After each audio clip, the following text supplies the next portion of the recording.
The pen was already moving toward the paper when Abeni said, in perfect Korean, "That is not what he told you." She had been invisible for 20 minutes. Delivery rider. Wrong floor. Wrong room. Wrong everything except the language, and the language was the only thing in Suite 4302 that nobody had bothered to lie to her face about, because nobody in that room had believed she could hear it. The man with the pen was Hyunwoo Kong. His name would only matter to her later, when she understood the full size of what she had just stepped into. Right now what mattered was the document in the leather folder, the translator still standing at the head of the table with his composed face showing the first crack it had shown all evening, and the lawyer across from Kong whose jaw had been tight for 11 minutes with the specific look of a man being gaslit in his own language and losing the argument against his own ears. She had set the package down on the side table. She had walked across the floor. She had opened her mouth. Now everyone in the room was looking at her. And for the first time since arriving in Seoul 4 years ago, Abeni Adeyinka did not look away. Hold that image. Because I want you to understand what it cost her to stand there. And what it was going to cost her to stay.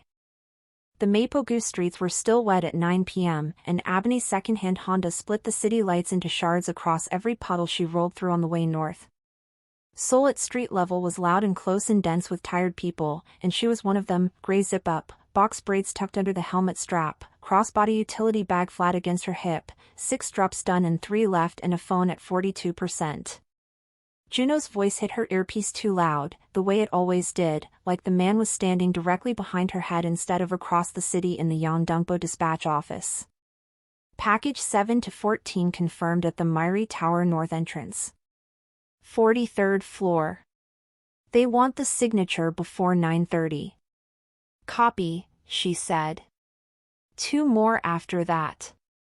Gangnam and then Itaewon. I know. You always say you know and then you call me at 11 asking for the address again. She didn't answer that. It was true and Juno knew it, and them both knowing it was the closest thing she had to a friendship in the city. She turned onto the Riverside Road and the Han opened out on her left, dark and wide and reflecting nothing because the sky above it was low and covered. She had 4 years in Seoul now. 4 years of learning which towers had working freight lifts, which lobbies waved her through, which guards looked at the badge and which ones looked at her face first and the badge second. She knew this city the way you know a place you were never fully welcomed into but couldn't afford to leave. She parked outside Mirae Tower, tucked the package under her arm, and walked through the automatic doors. The security guard checked the badge without checking her face. The elevator climbed.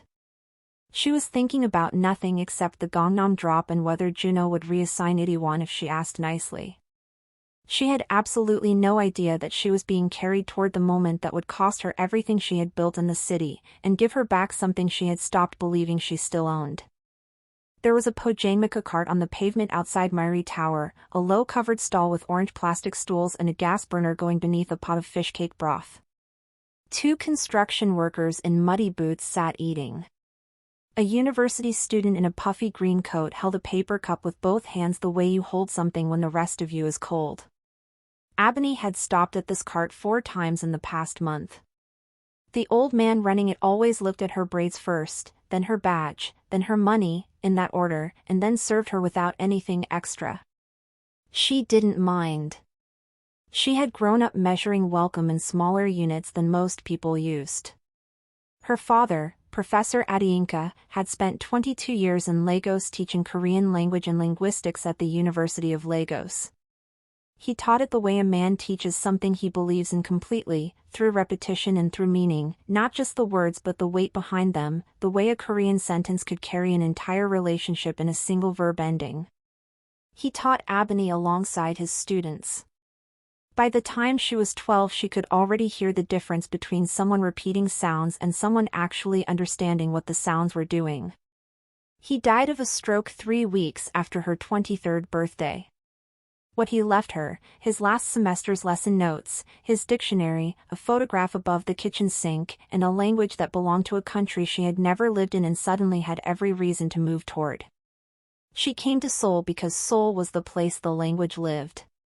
She thought being inside the country might feel like being close to him. It didn't feel like that. It felt like being the only person in her room who had memorized every word to a song that no one else believed she knew. People heard her Korean and their faces did a specific thing, a small rearrangement of expectation, there and gone, that they never knew she could read.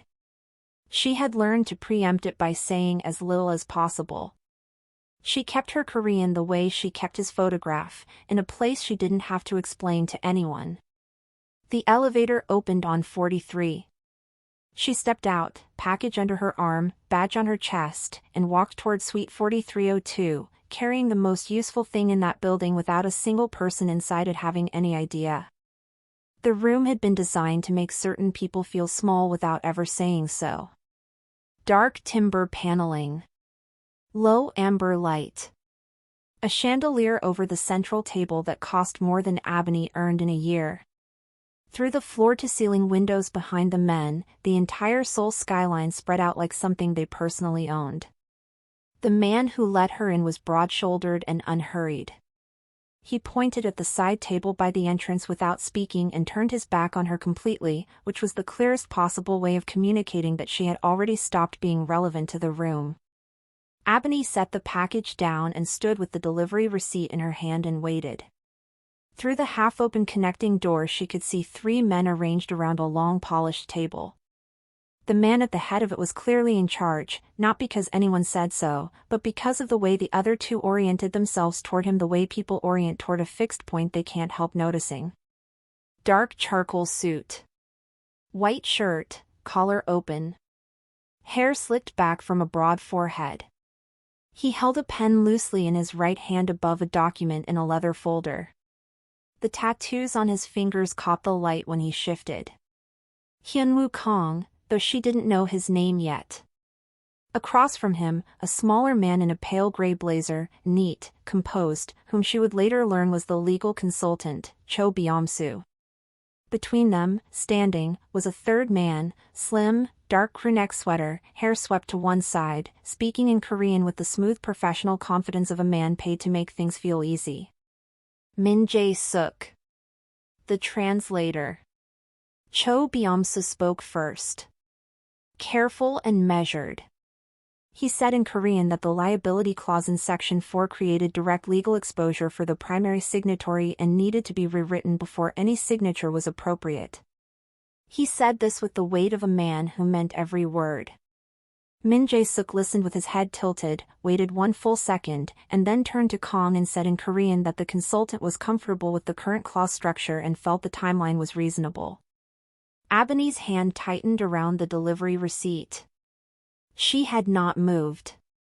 She had not changed her expression. She was the delivery writer waiting for a signature, and not one person in that suite was watching her face when it went very, very still. The suite had grown quieter in the way rooms grow quiet before something is decided, a weight in the air you feel before you understand why. Kong had not moved much. He was still in his chair with the composed weight of a man who had learned that stillness was its own kind of power. The pen in his tattooed hand rested above the document's signature line. He was listening the way very few people listen, whole body slightly still, dark eyes on whoever was speaking, giving nothing back and taking everything in. Cho Byung-soo spoke again. His voice was tighter now, the controlled frustration of a man who has raised something once and not been heard and is raising it again with slightly less patience. He said in Korean that the profit annex in the supplementary document contained a hidden transfer arrangement that would redirect 30% of net returns to a third-party account not named in the primary agreement. That this was not what had been negotiated. That he could not allow his client to sign a document that included it. He said the word cannot with the emphasis of a man who meant it as a hard stop. Min Jae-suk nodded slowly while Cho Byung-soo spoke, his face arranged in the expression of careful reception.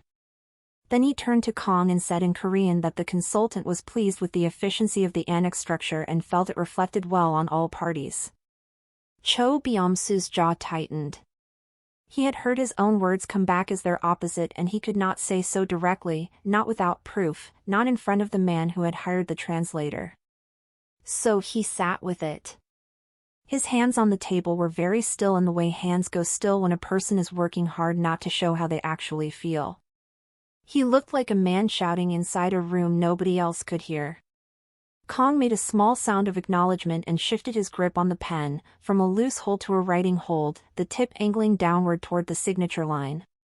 And Abeni, standing at the side table with the delivery receipt still in her hand, watched the pen move and understood that she had approximately 4 seconds before something that could not be undone was done. She had been in this position before. Standing in a room where she could hear exactly what was happening while everyone around her had decided what she was and was not qualified to say. She had chosen silence then. Her father had spent 3 extra days in a Lagos hospital because of that silence. The pen moved another centimeter toward the paper. The side table was dark with a glass top, the kind of furniture that exists in hotel suites specifically to hold things that don't belong in the main room. Packages. Coats. Bags. People. Abeni had been standing beside it for 11 minutes. The clock above the connecting door read 9:28. Her Gangnam and Itaewon drops were getting further from possible with every minute she stayed on this floor. None of that was what she was thinking about. She was thinking about a hospital room in Lagos 4 years ago, where her father was given the wrong medication dosage for 6 days because a junior doctor had filled out a chart incorrectly. He kept telling her quietly, in Korean so the staff wouldn't hear, that something was wrong, the dosage felt wrong, his body was telling him something the chart was not saying. And she had understood every word. She had stood at the foot of that bed in the specific position of someone who knows exactly what is happening and has no standing to say so. A 23-year-old woman. No medical credentials. A system that had already decided what she was and wasn't qualified to question. She had said nothing. She had told herself it wasn't her place. He spent 3 extra days in that hospital. The error damaged him in ways that didn't fully show until later. And she had never once stopped knowing that she had been in that room, had understood, and had chosen silence because silence felt safer than the cost of speaking. King's pen was nearly touching the paper. Abeni set the package down on the glass-top side table. Quietly. The way you set something down when you have finished with it completely, no drama, no announcement, just a decision made physical. She unzipped the front pocket of her utility bag and put the receipt inside and zipped it closed. Then she took one breath, not about air, but about counting the cost and deciding to pay it, and she walked through the connecting door. For the first time since her father died, she was choosing to speak in a room that had not asked her to. The negotiation room was larger than it looked from the doorway. The long polished table ran almost the full length of it, and the Seoul skyline filled the windows on 2 sides so that the city was present the way a crowd is present, visible and enormous and completely indifferent to what was happening at the table. A service trolley stood in the far corner with a coffee set nobody had touched. A glass of water on the credenza had condensation running down its side. Everything sat exactly where it had been placed before the meeting began, because nothing in this room was supposed to change tonight. Abeni crossed the floor and stopped at the corner of the table closest to Kong. She stood there in her gray zip-up and utility bag and delivery badge still clipped to her chest, her box braids loose around her shoulders now because the helmet strap had pulled them free. She looked directly at him and spoke in Korean. She said she was sorry to interrupt. She said she understood it was not her place. Then she said that the legal consultant had raised 2 specific objections that had not been accurately translated, and she named both of them. She said the liability clause in Section 4 had been described by Cho Byung-soo as creating direct legal exposure requiring rewriting before any signature, and that this had been translated as approval. She said the profit annex had been identified by Cho Byung-soo as containing a hidden 30% transfer to an unnamed third-party account not present in the negotiated terms, and that this had been translated as enthusiasm. She said both things clearly, without rushing, without looking away from Kang's face. Min Jae-suk had gone completely still the moment she entered the room, the stillness of a man calculating rather than reacting, his composed expression held in place by visible effort. Not surprise. Management. Cho Byung-soo looked at Abeni the way a man looks at something he had stopped believing was possible. His tight jaw released slightly. His hands uncurled from where they had been pressing flat against the table. He said in Korean that she was correct. Every word. Kong had not moved during any of this. He was watching Abeni with his dark, steady eyes and his pen still held loosely in his tattooed hand, his expression giving back nothing she could read. That was the most frightening thing in the room. It was also the only thing keeping her breathing evenly. Then he turned his head toward Min Jae-suk and said 4 words in Korean. Quiet enough that they didn't carry past the table. Min Jae picked up his jacket from the back of his chair. Walked out. The suite door clicked shut behind him with a sound so soft it should not have felt final. It did.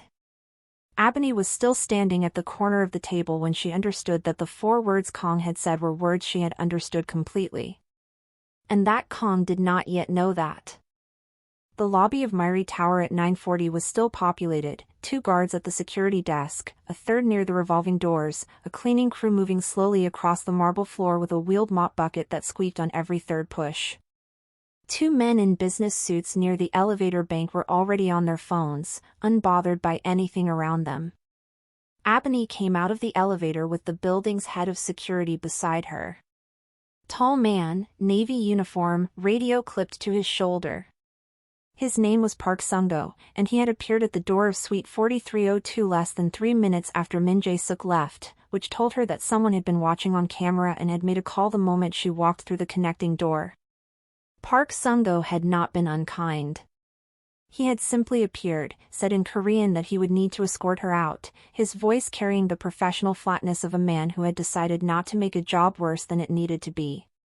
She had picked up her package from the side table, still needed delivering, the habit so deep it embarrassed her, and followed him. In the lobby he walked her to the revolving doors and stopped, hands behind his back, waiting for her to push through. Outside, the street was bright and moving. Cars running in both directions. A group of young women in matching satin jackets laughing at a phone outside the building next door. A food delivery rider in a yellow vest pulling up to the curb on a bike much newer than Abeni's. She unzipped her utility bag to call Juno. The app opened before she could dial. A notification was already sitting at the top of the screen, timestamped 9:38, 2 minutes ago, while she was still in the elevator coming down. Her account had been suspended pending a conduct review. The 2 remaining deliveries had been reassigned automatically. She stood on the pavement outside Mirae Tower in her gray zip-up, braids loose around her shoulders, delivery badge still clipped to her chest above a job she no longer had. Somewhere above her on the 43rd floor, a man she had met 20 minutes ago was deciding what her honesty was worth. She had no way of knowing he had already decided. The Gangnam Street she turned onto was one of the busier ones, lined with lit storefronts and pojangmika carts and a fried chicken place with its door propped open, music drifting out warm into the cold air. Even at close to 10 o'clock there were enough people on the pavement that Abeni had to angle her shoulders through the thicker parts of the crowd, her helmet under her arm, braids loose around her face, her gray zip-up unzipped because she had been walking fast enough to get warm. She had left her motorbike locked at the Mirae car park because the account suspension had cut her access to the route map and she hadn't wanted to find out on the pavement with Park Sung-do watching through the glass doors. So she was on foot, moving south toward the subway entrance 4 blocks down. She noticed the first man because he was not looking at his phone. Everyone else on that street was looking at their phone. He was in a dark padded jacket and plain trousers, keeping pace with her from about 15 steps back with the relaxed, practiced walk of someone who had decided that their own casualness was enough of a disguise. She turned left at the corner. He turned left. She slowed at a convenience store window and used the reflection. A second man had crossed the road behind her, heavier than the first, hands in his pockets, same unhurried pace. She kept walking. Her pulse was in her throat, but her face was doing the thing she had trained it to do in every room that had ever made her feel like she wasn't supposed to be there. It showed nothing. She was half a block from the subway entrance when the third man stepped out of the narrow gap between a pharmacy and a closed clothing shop directly ahead of her and stopped. Not rushing. Just present. His broad frame filling the space between her and the stairs down. She stopped walking. The street moved around her, a couple passing holding hands, a teenager on a scooter weaving through traffic, two women coming out of the chicken shop with a plastic bag that steamed in the cold air. The ordinary world, continuing without any awareness of what was forming on the specific square of pavement. Then something shifted behind her and to her left. Two men she hadn't seen came from a parked car entrance and moved past her in opposite directions, toward the two men who had been following her. No shouting. No running. Just a very fast, very quiet rearrangement of people on the street, and then the three men were gone, redirected with the kind of efficiency that had been practiced many times before.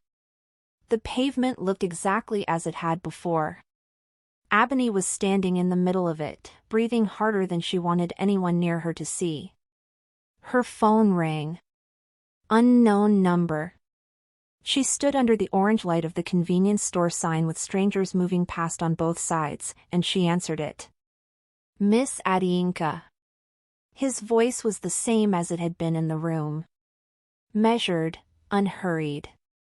Are you hurt? No, she said. A pause. The men work for Shin Dae-young. He is the other party in tonight's deal. He contracted Min Jae-suk 6 weeks ago specifically to ensure I signed the document before my own legal team could review the final annex. What you witnessed tonight was not a translation error. Abeni said nothing. You walked into a room and stopped something neither of us knew the full size of, he said. I thought you should know that.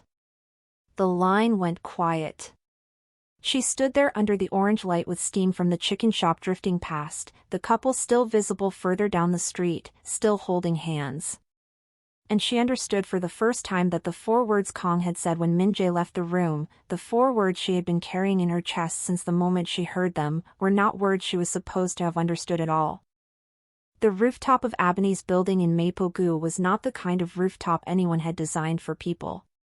Flat concrete, a water tank bolted in one corner, a rusted metal railing around the edge that moved slightly when you leaned on it. The view was the soul behind the photographs, smaller buildings with laundry lines between them, a noodle shop with its exhaust fan going, a convenience store with its light spilling onto the pavement below where a man sat on the steps eating from a paper cup and looking at his phone. Abeni had come up here still in her zip-up and utility bag, walking past her own floor without stopping, needing the open air and the size of the sky above her more than she needed 4 walls. She sat down with her back against the water tank and pulled her knees up and allowed herself, carefully and for a controlled amount of time, to take stock of what the last 2 hours had actually cost. Her delivery account was suspended. The package was still in the Mirae car park. Juno had sent 3 messages, the first asking about Gangnam, the second saying the account flag had come through on his dispatch screen and asking what happened, the third just her name with a question mark. She hadn't answered any of them because she didn't have the words in the right order yet. She pressed her back harder against the water tank and looked up at the sky, which was orange-gray with light pollution and starless. Her father's voice arrived the way it always did, not dramatically, just present, the way a language you grew up inside is always present. He had told her once, grading a student recording late at night, that the most dangerous thing about language was not that it could be used to lie. A lie was at least a decision, a thing a person chose and knew they were choosing. The truly dangerous thing was when language was used so carefully and so cleverly that the person being deceived ended up believing their own confusion was the problem. That they had simply misunderstood. That the fault was in their hearing, not in what was said. He had been talking about a student recording. She understood now that he had been talking about everything. She had stood in suite 4302 and refused to let Cho Byung-soo sit with that feeling, the feeling of a man who keeps raising a concern and keeps receiving answers that make no sense and begins, slowly, against his better judgment, to wonder if the problem is him. She had refused to let that happen. It had cost her the only income she had in this city. She did not regret it. But none of that answered the question she hadn't been able to ask before Kong ended the call. What, exactly, was he going to do with the delivery rider from Mapogu who had understood 4 words she was never supposed to have heard? The address Kang's man had sent that morning led her to a street in Itaewon that ran uphill between small restaurants and a second-hand furniture shop. The tea house sat back from the pavement behind a low wooden gate with no sign above it and no public listing, just a door of dark lacquered wood and a single paper lantern hanging outside it, lit even in the afternoon. Abeni had come in a black turtleneck tucked into dark trousers, her box braids pulled into a low knot, her utility bag left at home. She had understood from the absence of any public record of this place that this was not a casual meeting. She pushed the gate open and went in. The room inside was low-ceilinged and warm, timber walls and 4 small tables, only 2 occupied, an older couple near the window drinking from ceramic cups without speaking, and a young woman alone at the far table with a book open in front of her that she was not reading. Tea was already steeping at the nearest table, 2 cups, a clay pot, a small dish of dried fruit. Hyunwoo Kong was seated behind it in a dark navy zip-up, his hair the same but his bearing slightly different from the suite, less armored. The look of a man who had chosen the location himself and felt the ground under him. He stood when she came through the door. She had not expected that. She did not show that she had not expected it. She crossed the room, sat across from him, and poured her own tea. "You said 4 words when Min Jae left the room," she said. He looked at her steadily. "I understood them." Something moved in his face. Not surprise exactly, more like the recalculation of a man who has been playing a game with a fixed set of assumptions and has just discovered one of them was wrong. "Then you know more about last night than I realized." "Yes," she said. He absorbed this without shifting, his broad hands flat on either side of his cup, the tattoos on his fingers visible in the warm light of the paper lanterns overhead. Then he offered her a position as his personal translator. Every significant negotiation, every contract, every room where language was the difference between a clean deal and what had almost happened last night. Abeni held her cup with both hands and looked at him directly. 3 conditions, she said. Non-negotiable. He said nothing, which she took as permission to continue. "I translate only. Negotiations and contracts. Whatever else your organization does, I don't see it, I don't know it, and I'm never in the room for it." She watched his face. It gave her nothing back. "I set my own rate and it doesn't move." "And the third," he said. "If I hear something at one of your tables that is wrong," she said, "I will tell you directly. The same way I did last night. I won't wait to be asked and I won't soften it." The older couple near the window stood slowly and gathered their coats.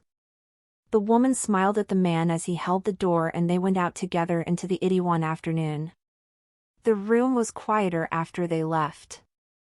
Kong looked at Abeni across the table with an expression she couldn't fully read but recognized in its texture, the look of a man who has been offered something real and is deciding whether he still knows what to do with it. He said, agreed to all 3.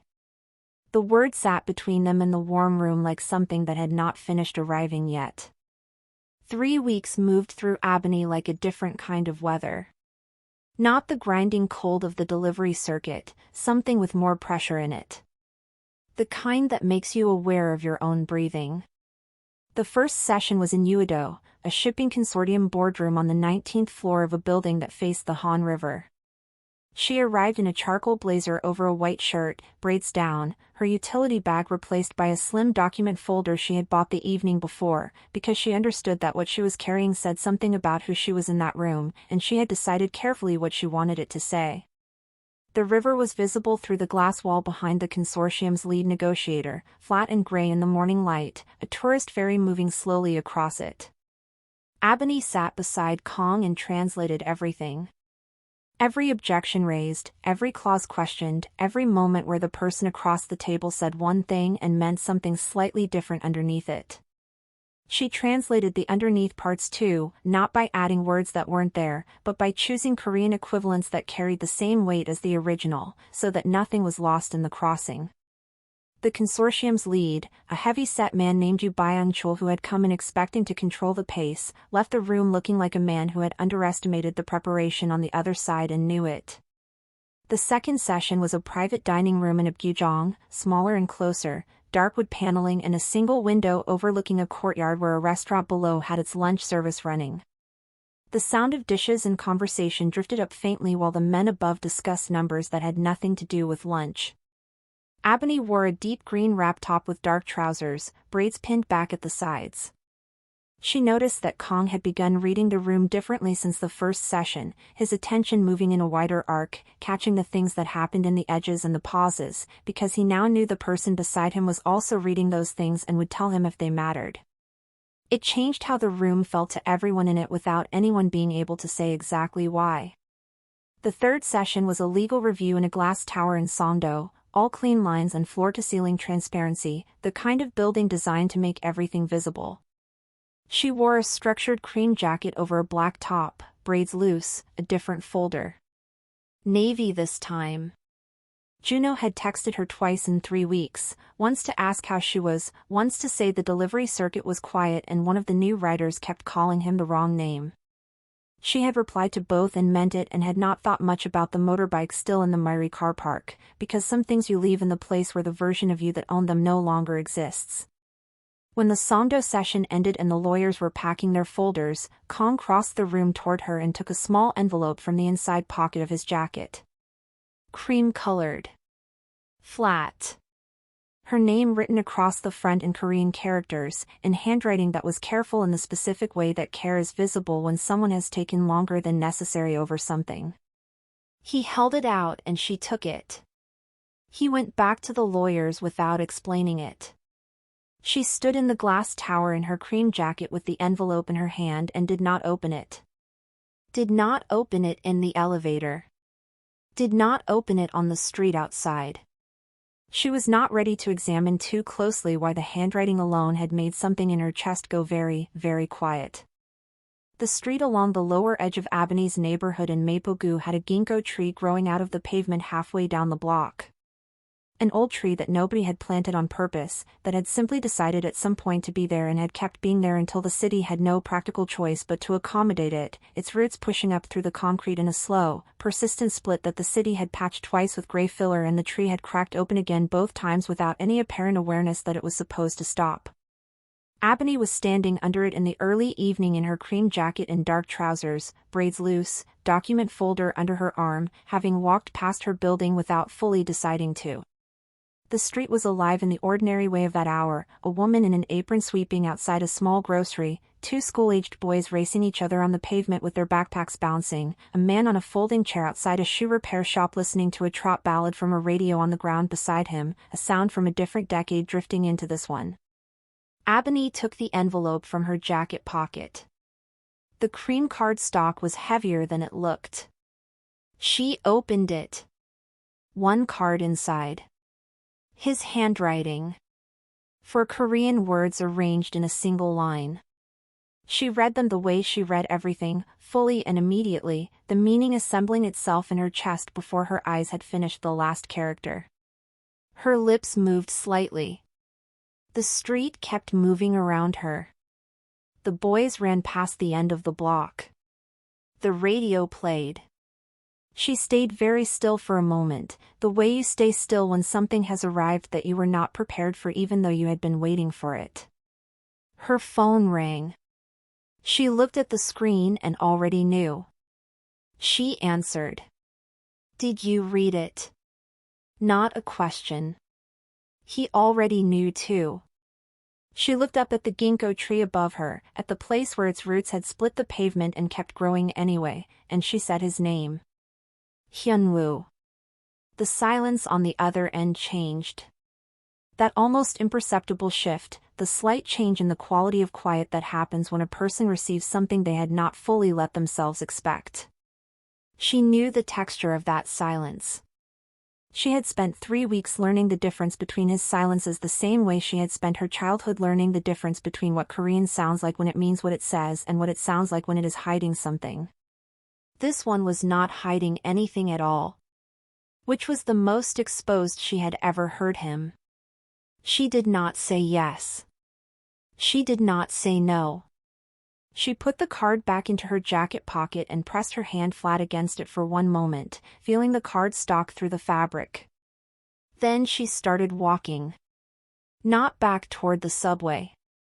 Forward, up the street, in the direction of nothing she had planned yet. Something in the way she moved was different from the woman who had stood outside Mirae Tower 3 weeks ago with a suspended account and a delivery badge still clipped to her chest.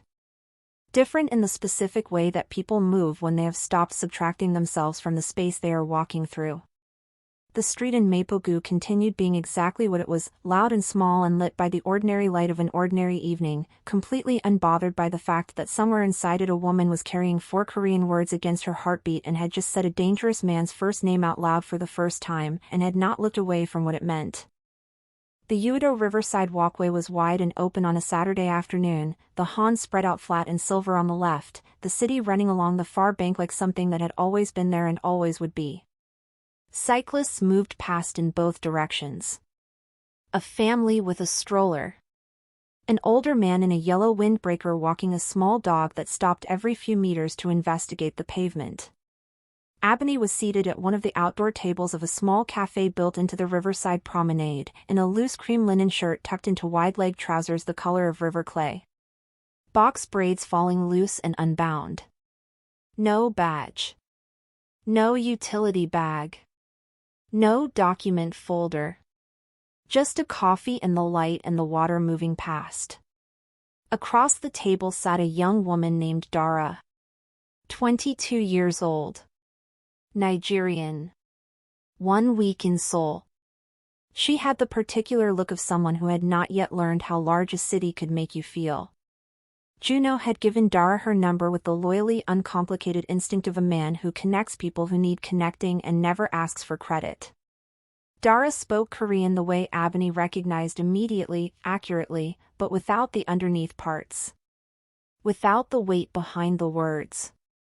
The way someone speaks a language they have learned from the outside rather than grown up inside. She had just told Abeni that her employer's manager had said something to her that morning she didn't fully understand. She wasn't sure if she had misread it or if something was wrong. Abeni put her coffee down and looked at her directly. "Tell me exactly what he said," she said. "Every word. And I will tell you exactly what it meant." She did not make Dara feel small for asking. She did not glance past her while she answered. She stayed in it completely, the way her father had always stayed in it, because she understood now that being the person who listened in the right language was not a burden she had been left. It was the thing he had trusted her to carry forward. Thank you for staying with Abeni all the way to the end. If this story moved something in you, share it with one person who needs to hear it today. That is how stories travel. If you want more, like this video, drop a comment telling us what those 4 Korean words said, we read every single one. And subscribe to Arden Tells Tales. New stories every week. We will see you in the next one.